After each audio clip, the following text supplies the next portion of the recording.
เมืองพ้นท่องประกาศประธานองค์การกวดการรัฐหัวหน้าองค์การต้านการโซลาดบางหลวงและถอนเลขาห้องเลขาคณะพรรคหากฐานบางกลุ่มบ้านขึ้นประจำอยู่กรมโกงในตอนเสาร์วันที่5 มีนาคม 2026 ผ่านมานี้อยู่ที่สโมสรศึกษาธิการและกีฬาเมืองโพนทองได้จัดพิธีประกาศประธานองค์การกวดการรัฐหัวหน้าองค์การต้านการโซลาดบางหลวงและถอนเลขาห้องเลขาคณะพรรคหากฐานกลุ่มบ้านที่ขึ้นมาประจำการอยู่กรมโกงโดยให้เกียรติเป็นประธานของฐานไพศาลอ่อนไซเวียงห้องเลขาพรรคเมืองประธานองค์การปกครองเมือง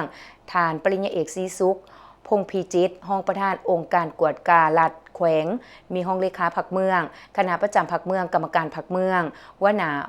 ของการพร้อมด้วยเลขาคณะพรรคหากฐานกลุ่มบ้านเขาห่วมในพิธีทานไม้โป่งวรรณวงศ์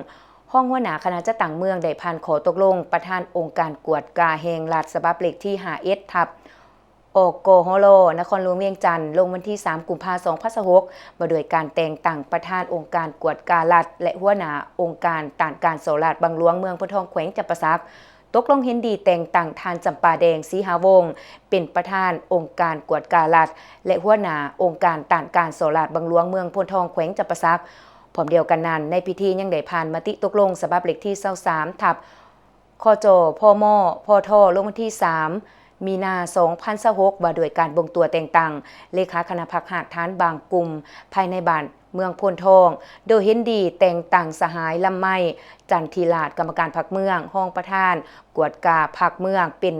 เลขาคณะพรรคหากฐานกลุ่มสงกุจิกเปลี่ยนแทนสหายบุญกวงศรีหาลาดที่ยกย้ายขึ้นมาประจำการอยู่ห้องว่าการสหายบุญมีศรีสว่างวงศ์กรรมการพรรคเมืองเป็นเลขาคณะพรรคหากฐานกลุ่ม3เมืองโพนทองเปลี่ยนแทนสหายสุรพลเฮืองวันที่ยกย้ายขึ้นมาประจำการอยู่ห้องว่าการเมืองและผ่านมติตกลงว่าด้วยการถอนพนักงานนำพากลุ่มโค้งอยู่ภายในบางกลุ่มขึ้น